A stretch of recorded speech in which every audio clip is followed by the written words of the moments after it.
All right, guys, we are starting a new lesson tonight. We're going to be in Genesis 29, Genesis 29, verse 15. So, the series title for this set of lessons is Traditions that have shaped God's people. And when we consider Genesis 29, there is an account there of Jacob, Rachel, and Leah. And that story and how it played out has impacted the Jews for thousands of years. Really, I would say God's people for thousands of years have really been impacted by the lessons that we can learn from here. So I wanted to spend some time with that lesson, to spend some time considering Jacob, Rachel, and Leah. Because one of the key things that I think is really difficult is the waiting. There's an aspect to this story that we often don't even consider. 7 years that felt like a few days. We talk about the love story and how the betrayal with how Jacob betrayed his brother, how he tricked him, and then how he was tricked by Laban, his uncle. We don't think about the time aspect of it.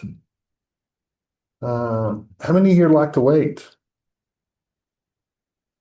Nobody. Come on, nobody likes to wait. Everybody in this room knows how to wait. We just don't like it very much. If you've ever tried gardening, it's one of the most difficult parts of it for me. Is you put the seed in the ground, you water it, you pull weeds, and then you wait. And you wait. And you wait. Then you might get something and you might not. In between pulling more weeds. In between pulling even more weeds, and for us, it was always keeping the rabbits out of it. They would always destroy our gardens. Weeds grow fast and plants. Most of the time, it's. I'll get off on a tangent here. It's why I don't like growing pumpkins or watermelons. I can't keep the weeds out. We know what it's like to wait to make that last payment on something we've been paying for a really long time, whether it be a house, a car, whatever. We know what it's like to sit by the phone and wait for it to ring, expecting someone to call. We know what it's like to wait on that child to come back around or to still be waiting.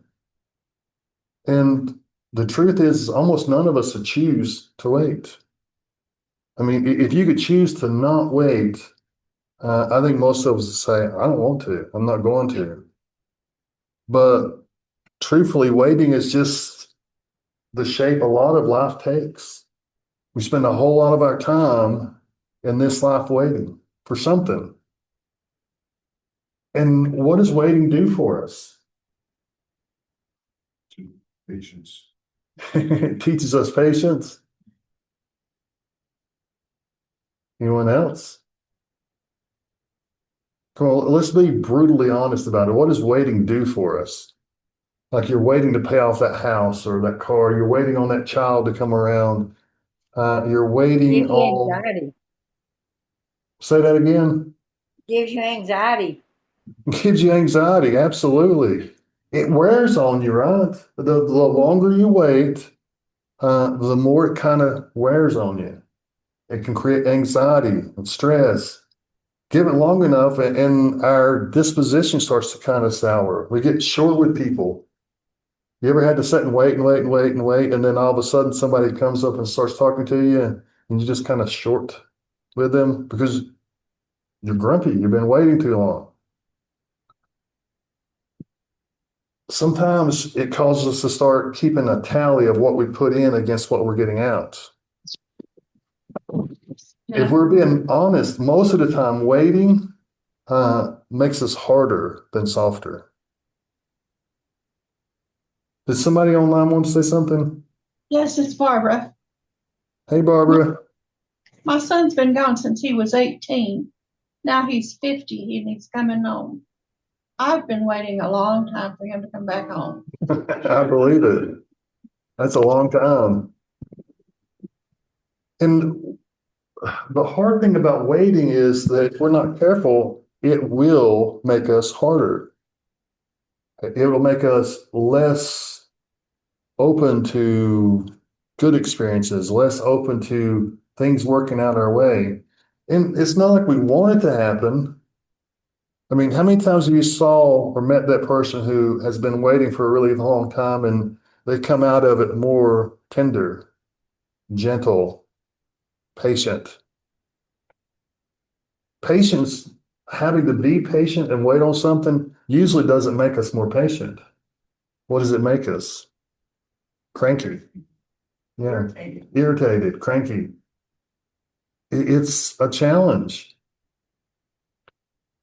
But then we've seen those people who they can wait almost indefinitely. They can be patient almost indefinitely. It's like nothing ever gets under their skin. The question is how do they do that? Family stays agitated all the Grow up in the wrong family. people in the bathroom.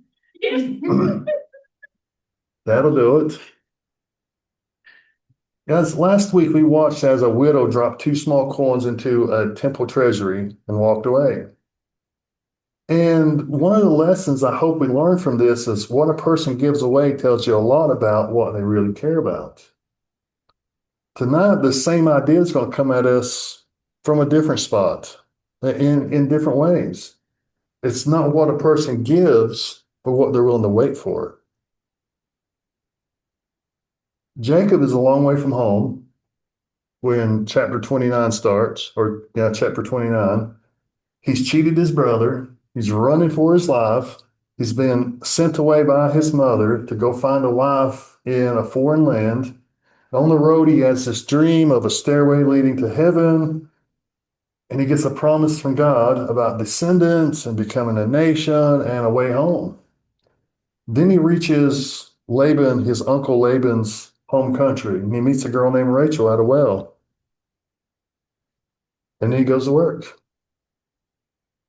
He's been there for a month before Laban even asked what his terms were, why he's there.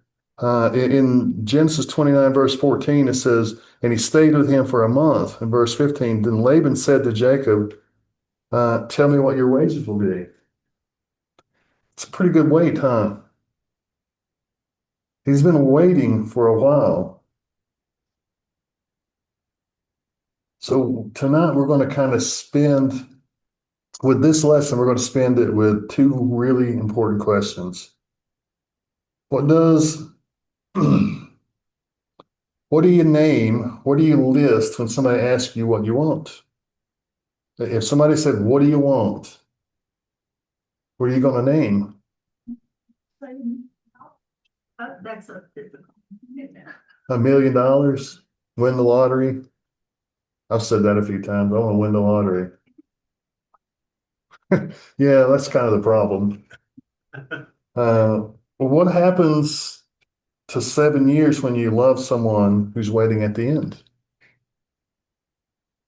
I mean, those are two big questions. What is it that you really want? And what happens to time, to 7 years when you love the person waiting at the end? It seems like nothing. I mean, that's how it was for Jacob. But that's not how it usually works out for us. So let's read verses 15 through 19 here together. I'll start verse 15 and then somebody else, and we'll go down through verse 19. Then Laban said to Jacob, because you are my kinsman, should you therefore serve me for nothing? Tell me, what shall your wages be? Laban had two daughters. The daughter of the elder was Leah, and the name of the younger was Rachel.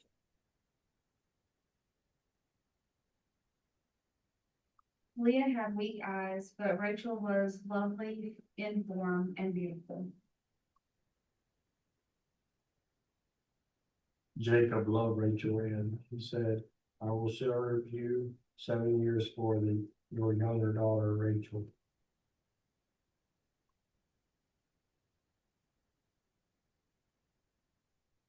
Then Laban said, it would be better for her to marry you than someone else, so stay with me.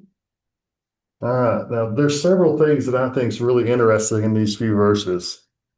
First, it's been a month before Laban even makes it official. On his face, this is kind of a generous question. You're my family. What do you want? What will your wages be? What do you think about that? Does it seem like a generous offer?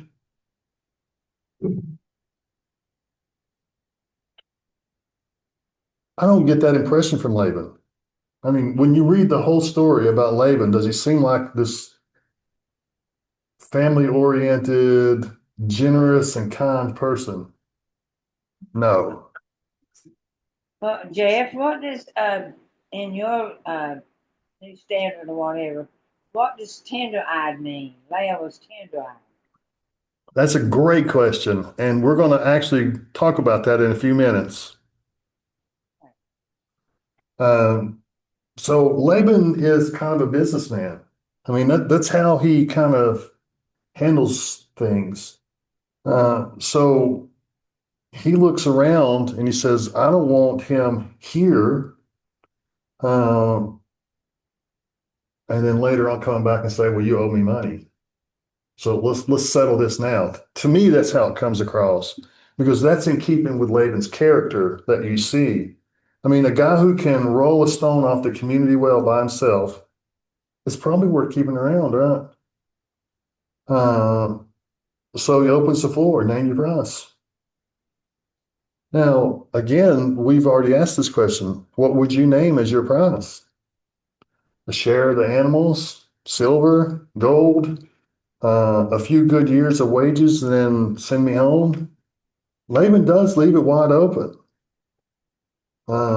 And whatever Jacob answers tells us exactly what's on his mind, especially for the past month. And remember, he's been there 30 days. So what's his answer? He wants Rachel, not just a wife. He wants Rachel. He wants her. And we need to be careful here because the question is, what does that really mean? It says her eyes were weak. That's what the English Standard Version says. What do we have any other translations of that word? It says Leah's eyes were weak, tender-eyed, gentle. This was Leah though. Right. That's the weak eyes. I think it looks like she, she maybe not as healthy as Rachel. To me, weak eyes looks, I think of somebody that's sick and they sort of have weak eyes. Okay. What's the Greek? That's The Greek. Yeah, what is it? right. So the word behind this it literally means soft. And in its usual sense, it means tender or delicate.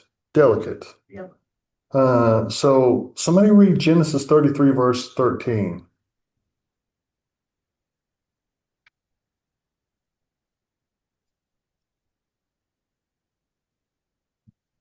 And he said unto him, my Lord knoweth that the children are tender, and the flocks and herds with young are with me.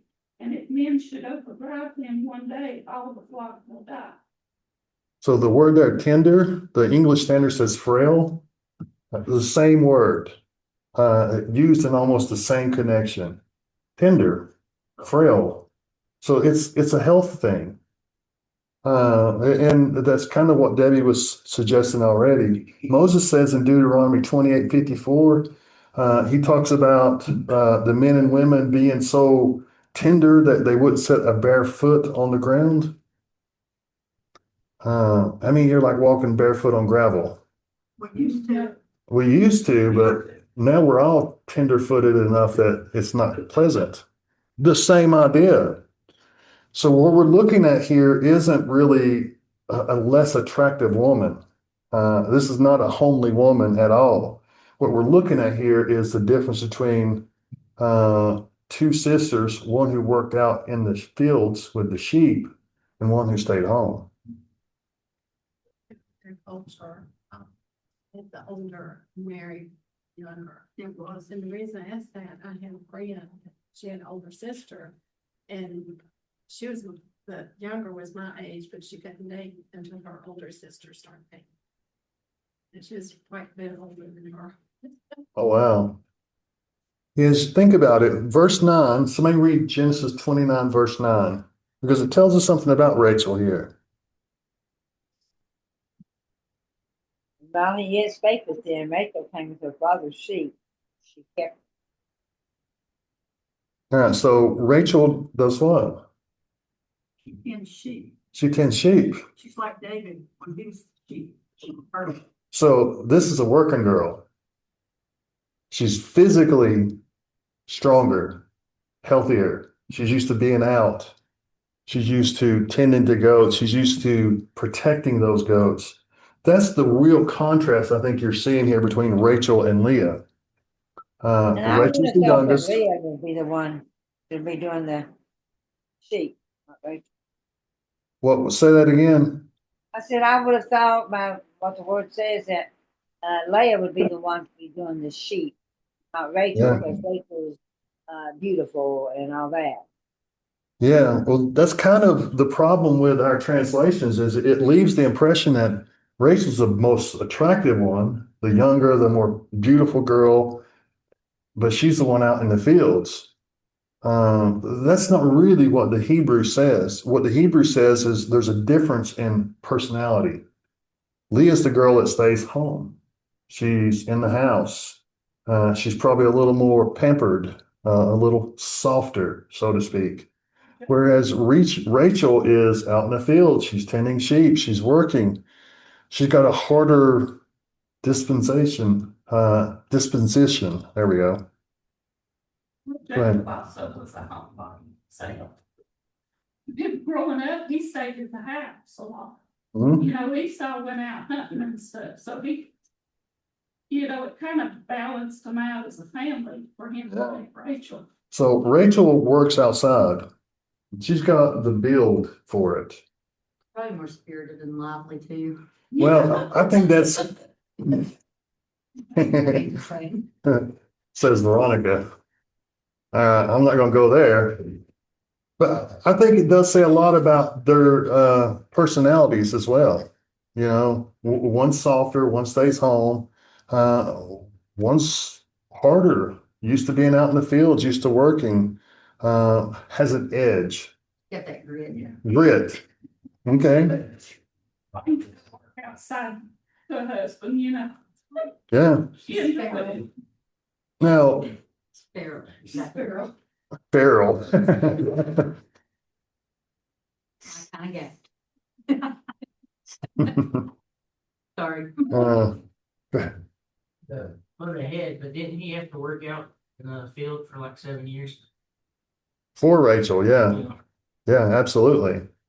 So, I mean, when he agrees to, when he says, I want her, and I'm willing to work 7 years for her, that says a lot about who he is, what he's been thinking about for 30 days, and how highly he values her over Leah. And it says that he chose her. Now, that's going to cause problems. Not only for Laban, but for Jacob. It is really going to cause problems for Leah and Rachel. These two sisters are going to fight back and forth for the rest of their lives over this stuff. That's because the oldest one always, like she said, like Capricorn, they got married first. Mm, Is that not correct? The oldest one usually got married first. yeah. So here's the contrast I want you to hold on to because it's going to turn. So it begins with Rachel's the favored one, and everything goes wrong for her. And Leah's not, and everything goes right for her. But in the end, it kind of turns around even more that Leah is the one God blesses, not Rachel. It is a really interesting story and how it all kind of turns. But remember this, Rachel and Leah are people. They're not just plot devices in a story to kind of get us thinking about things. These are real people with real feelings. They would have been hurt feelings. For Leah to sit back and say, I'm the oldest, it should be me first, and to see the guy choosing Rachel, that would have hurt. But it says in verse 18, Jacob loved Rachel. He says, I will serve 7 years. What does that tell you? First, Jacob asked for a person, not money. What does that tell you about what he wants and what he values? He doesn't value money, he was valuing the person. He values this relationship, this person. He has no money. He came from a country with the clothes he was wearing. He's basically got nothing. And he doesn't ask for money. Says a lot about his character. Says a lot about what he values. So he offers the only thing he really has, which is his own life. And he measures it out in years. Placed him first over his brother, Mm, and then look, he's down to nothing now. yeah. He's down to nothing. That's a really good point. Now, why did Jacob start at 7 years? That's a complete number. Yeah. It's, to them, it's completeness, it's a, Yeah, but if you're going to negotiate your labor for payment, why start so high? 7 years, that's a long time. She said to him, Okay, she's worth it. maybe he's afraid if he didn't offer a big amount that he would turn him down. Laban doesn't set the price here and expects Jacob to just meet it. Jacob sets the price and he sets it really high. I mean, when you consider 7 years worth of your work, what does 7 years salary for you look like? to them, it's a lot of money. Well, for Laban too, he would be losing Rachel in the end, so he needed a little bit of cushion. I mean, he wasn't talked into anything. He's offering up everything here. And what's so amazing is 7 years worth of your work is worth a lot. A lot. But then notice how Laban answers in verse 19. Do you notice what's missing in his response? It's better that I give her to you than I should give her to any other man. Stay with me. You notice what he doesn't say? Rachel. He doesn't actually say, yes, I will give you Rachel. He just said her. He just says her. He's sneaky. It does. It kind of says a lot about who Laban is. Because all he's interested in is the stay with me, work for me for free for 7 years. And all he More like hears he's is blackmailed. 7 years free labor and a daughter married off that he doesn't have to go to a lot of extremes to make happen. Yeah, that's a salesman for you, businessman. What did you say, Kathy? I said it's more like he was blackmailing him. Yeah, I mean, I don't know that I'd say blackmail, but he's definitely tricking him. These two Knew men, that Jacob wanted Rachel the whole time. Yeah. yeah, I mean, he knew what Jacob was agreeing to, and he knew what he's agreeing to, and it's not the same thing. Two men are shaking on the same deal, and for each of them, it's something totally different. Yeah. You ever had a deal work out like that? Yeah. We probably all experienced that to some degree. You thought you were getting the deal you were expecting, and it turns out you were not. It didn't work out very well. It's what happens more than we like to admit. We put something real on the table, and the person across from us agrees to the terms and moves on. Jacob doesn't flinch. He doesn't question it. He Because he expects, trusted Laban. he expects his uncle to be honest with him, which is kind of ironic Because is Jacob really known for his honesty as well? Not really. He's tricked his father into giving him the blessing. He tricked his brother into selling him the birthright. He's had to run for his life. He's not really doing so well either, but he just expects Laban to treat him right.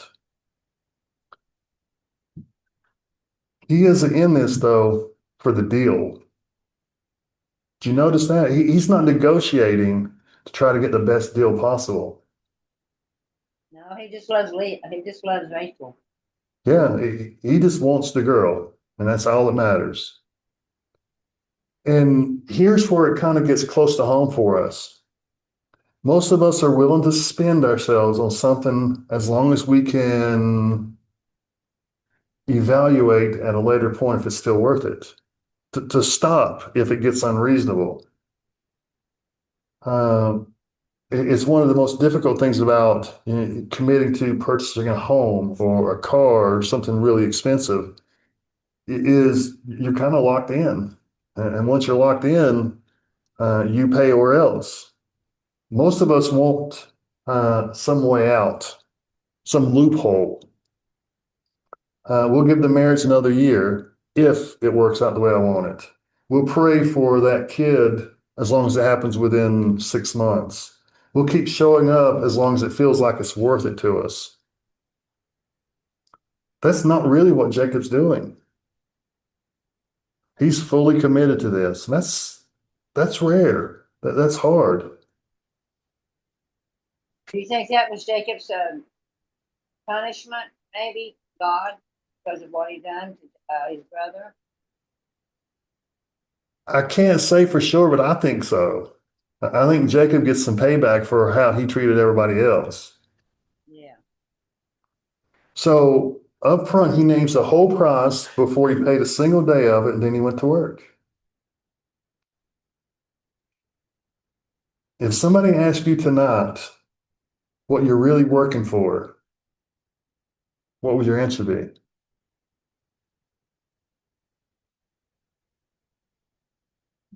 Isn't that a challenging question? I mean, when I did masonry work, it was actually a really simple answer then.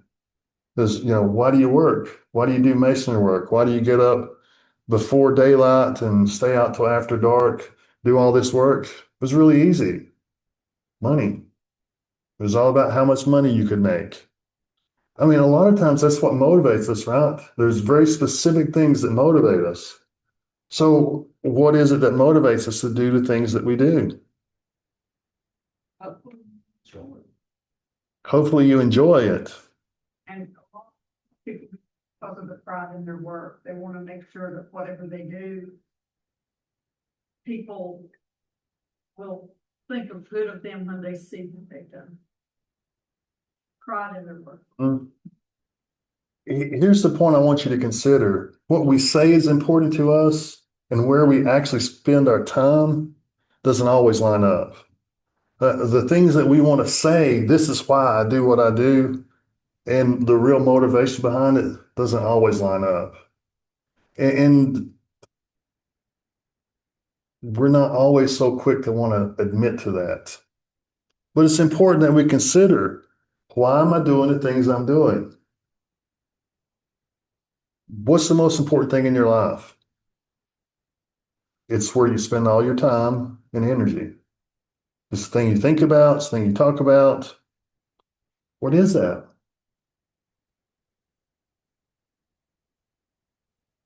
I mean, for some people, it's family, grandkids, it's church, it's work, it's money.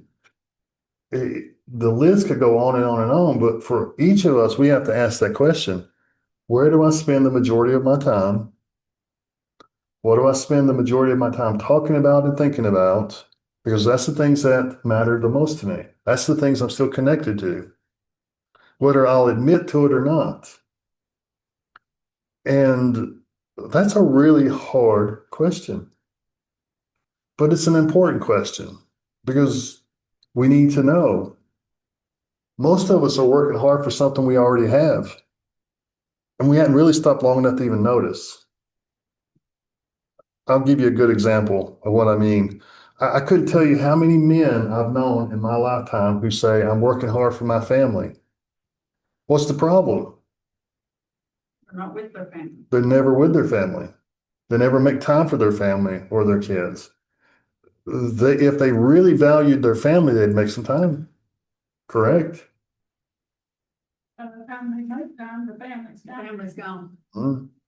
I know more preachers who've lost their families in the pursuit of ministry and preaching than I do who have kept their families. Isn't that a scary thought? Preachers' children, too. And I'm not saying it's just preachers' children, it's members of the church, but they will go and live however they want to live, even though you've taught them the best you've taught them. Hmm? And the question we need to think about is, what motivates me? Where do I spend my time? What are the things that really matter to me? Not what do I tell myself matter? Not what do I want other people to think matter to me the most? Where do I spend my time? Where do I spend my energy, my money? What are the most important things to me? Because when you have to say it out loud, it kind of does something, right? Jacob has to say it out loud, right? It makes it real. He had to acknowledge his values, his priorities, the things he wanted, the things that mattered to him. And I think sometimes we got to avoid that. You ever kind of avoid having to say it out loud so you're not like fully committed to it? How many times you started the diet and didn't want to tell anybody until you kind of got it under control? Yeah, I mean, it's because when you say it out loud and other people know, suddenly you're kind of being held to it. They're expecting you to make that effort. How many times have you committed to going to the gym, but you didn't tell anybody? That's because you think you're going to quit. Because you're trying to make sure you're going to commit to it before you even tell anybody else. Because if you tell other people, they're going to expect it. And then if you don't, then you're going to look like a quitter in their eyes. I say that I give those examples to make that point is, we need to think about what we prioritize, what's important to us. And we need to speak it out loud to ourselves, if no one else. Say it out loud to ourselves and to God because it makes us more fully commit to it. And when we have to commit to it, then we're more likely to continue it. It's why we don't tell people how we really think or feel, whether that be good or bad. I mean, it could go either way, but we kind of avoid those things because once we do, it's out there and there's no taking it back. What is the Bible verse that talks about? It's not specific about losing weight, but if you are, you're supposed to dress like you're not, you're not doing something to get attention. If you fasting, don't. Oh, so Don't act like you're fasting. okay, so in the Sermon on the Mount, Matthew 5-7, where Jesus talks about, don't put on a show, don't do this, don't anoint your head with oil when you're fasting, or don't avoid anointing your head with oil. Don't try to make it look like you're something you're not. Okay. Each of these things, guys, are important lessons for us to consider because we kind of see that in Jacob. He doesn't hesitate to name his price because he knows and he's had time to think about it. What do I really want? Why am I here? What's the most important thing to me? And what am I willing to give for it? Well, that's a big question, isn't it? What do I really want? How much am I willing to give for it? How much am I willing to invest in it? It seems like a rule to me for him to worked 7 years because he also did 7 years for, Leah. So if he was not wanting Leah, so I would think he wouldn't want to work 7 years. Yeah, so I mean, his agreement was 7 years for Rachel, right? And it ends up not being Rachel. And then he has to do 7 more years for Rachel. So he ends up with 14 years. That's a long time. The decision on Laban. Uh, no, he couldn't. Once the marriage had been consummated, that's it. There's no breaking that other than divorce. The next morning, which girl? Mm. Oh, I never figured that out unless it's totally black dark. How Well, did he not figure? I think there's a few reasons for it. So let's go ahead and read verse 20. It says, Jacob served 7 years for Rachel, and they seemed to him but a few days because of the love he had for her. Now, 7 years, like a few days.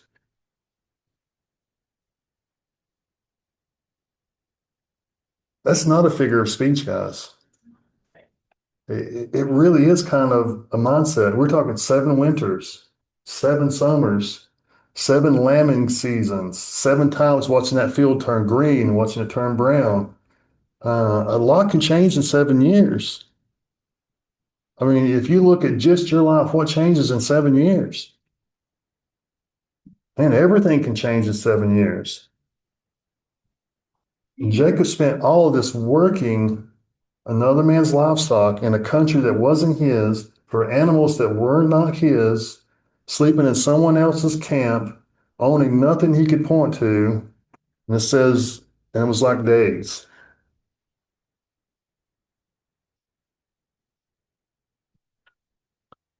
And then it tells us why.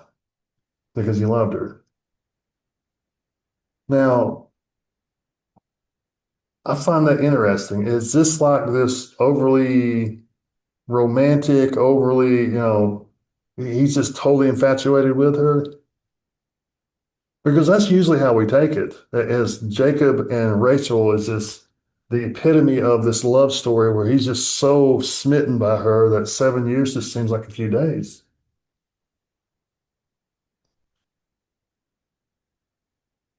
This may be wrong, but I was always of the assumption that he was around her every day for that 7 years. Yeah. It was, especially in the fields and stuff. I mean, if she was a shepherdess and he's tending the sheep as well, they're probably spending a lot of time together. He had to go off and work that 7 years somewhere else at the 7 years. Ruth and Boaz have their love story, I think. Yeah, agreed. I think they would communicate. Say that again. I would think Rachel and Jacob would communicate, because if that was the custom in their country, and it was, she would say to him, I don't know if I can marry you or not, because my older sister is not married. There's a lot of really interesting points in this story that we're not even going to get to tonight. But one of the things I want you to think about is verse 21. And we're going to come back to that next week and we're going to deal with it more. But then Jacob says to Laban, give me my wife that I may go into her, for my time is completed. We often think of them as just the epitome of this love story. But what do you know based on that verse? He's counting. I mean, he's not just infatuated, smitten to the point of he's not paying attention to how much time it is. He's counting the days. His time was up, he knew it. He knows exactly what day it is. He's not so love struck that he's lost track of the calendar, what day it is. He knows how long it's been, and it still felt like a few days. I think that says even more about how he felt about her. But let's be honest, this wasn't romantic. They're working. He would have saw Rachel, and they probably would have spent time together around each other, but there would have also been family there. They wouldn't have really had a long time. The idea of dating didn't really exist in that world. they would have saw each other on a very average, ordinary day. At the breakfast table, the dinner table, tending sheep, watering the sheep, whatever that day would have been. Uh, he's not pining after someone he's built up in his mind. He's around her every day for 7 years. What were you going to say, Kathy? I said, don't you think though that Laban really thought this out and he knew that he was gonna give her, Leah first and then, Oh, another yeah, second? absolutely. I think he knew the whole time. I think everybody in his family knew what's going on, except for Jacob. Jacob's probably the only one who doesn't know. If Jacob had been just infatuated, head over heels in love with this girl, he would have burned out pretty quickly. That's what happens. Science says infatuation, that initial feeling of love that we have with someone, only lasts about 1.5 years to 2 years. Then the honeymoon phase is over. The new wears off. That's when it gets real. The choice, But more of a choice. and it's why I say time proves more about how you feel about someone than romantic feelings. Uh, it shows when love is real or not, when love is genuine or not. And you kind of get some really interesting, insightful lessons from Rachel and Jacob, what they prioritized, what was important to them. I wonder sometimes if Rachel knew that her father was not going to give her to Jacob yet. She knew the custom as well as he did. I bet they intentionally kept her from knowing, because I think if she had known, she probably would have said something. Did they have servants? Yes, they That had would have servants. been with them in the field. Yeah. Um, I don't know. I doubt that Rachel would have had servants with her out in the field. She's probably out there with a group of people, all of them equals, all of them shepherding the flock, but not really servants taking care of them. So, she's getting right married. So you That's think true. Leah was in the house probably doing the cooking and all that? Yeah, I think so. I think you see that contrast between Jacob and Esau. Esau was a man of the field. I interrupted you. You were talking. Was that? Yeah. Oh, I don't know what I was doing. I've been done. It must have just been a quick something. I don't even know. I didn't. So you see that contrast between Jacob and Esau, and then Rachel and Leah. One's a homebody, one's not. One's out in the field working, one's not. One's soft, one's hard. And Jacob goes for the exact opposite of him, but it doesn't work out that way. And throughout this story, we learn some really powerful lessons about motivation, what matters to us, where we spend our time. Think about those things, because the big thing that Rachel's and Jacob's story does is it reminds us where we focus, what we're looking at, where we spend our time. Because that says more Jeff? about us than about anything else. Go ahead. Um, Something that's always struck about the story is in 24 and 25 that he doesn't realize that it was Leah until morning. I don't get that. That's electricity. They didn't have electric lights back. Yeah, it's black dog. He just did. Well, you got to, I'm not going to get too much into this because we are going to talk about this next week. This is going to be a part of the Okay. story because we're going to stop with Jacob is standing there demanding his wife. What happens the next morning is a whole nother story. But I think part of the reason it happens is a wedding feast at that point in time is a party. They're drinking, Yeah, that's what I was they're thinking. partying, Yeah. it's dark, it's late at night. She would have been covered in a veil. Yeah. So, Like that electricity, so like you go to bed, like you go in your room and You can start. yeah. blow out the candle. It would have been actually difficult for him to know for sure who this is until the next morning when the sun comes up. So guys, thank you so much for your time. I hope it was an interesting class. We're going to keep going with this and look at where we spend our time, what values, what matters to us. Any questions or comments before we end tonight? So you think they hid Rachel during, like, she wasn't allowed to participate in the wedding ceremony because if he'd seen her, then he'd know, right? I hadn't thought about that, but I think you're right. I mean, So that's let's- logical. People didn't talk back then. All the servants would have had to know what was going on. And if she had been anywhere around, Jacob would have noticed. Interesting. So I hadn't considered that either. I thought about, people are gonna talk even if it's dark. Black dark, you're gonna talk to somebody, aren't you? Mhm. You would have known her voice. Yeah, it's a really interesting story, guys. That's true. Um, That's true. Well, that's possible too. I mean, we can over spiritualize the wedding party and all that stuff and make it seem like it was better than it was, but it really wasn't. I mean, they were eating and drinking and celebrating. Big barbecue. Yeah, I mean, it would have been an experience. I mean, they saved up for a lifetime to pay for these weddings. They spent a lot of money doing it.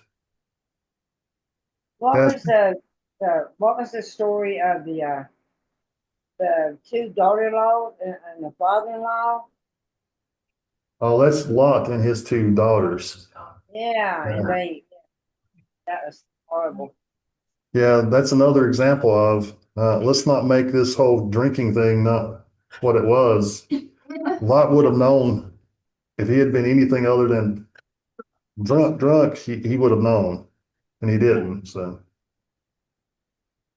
guys, thank you so much for your time. We're going to stop right there. Next week, we're going to continue here at verse 21, and we're going to talk about Rachel versus Leah and what happens.